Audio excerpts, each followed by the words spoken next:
Hello, this is step 5 of 7 steps to help you bounce back from those extra quarantine pounds.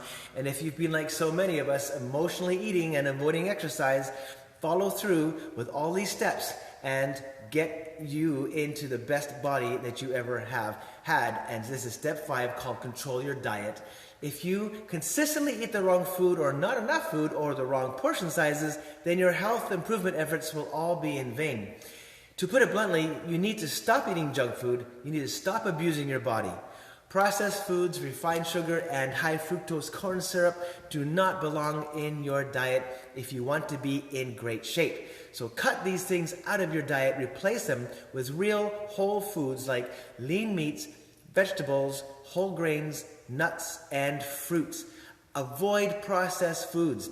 Even though processed foods are accepted by mainstream society, they contain chemicals and empty calories that will make you sick and fat. Fat contains twice the caloric density of protein and carbohydrates, so make sure to limit the amount that you consume, but you still need it. Eat lots of lean proteins and wholesome carbohydrates from plants and whole grains.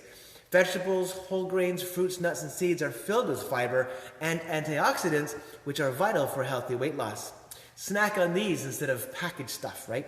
Get serious about your results and begin the last weight management program that you'll ever need to do. Call or email me today to get started. Details are either in my bio or in the comment section below. Train well, be intentional, have faith.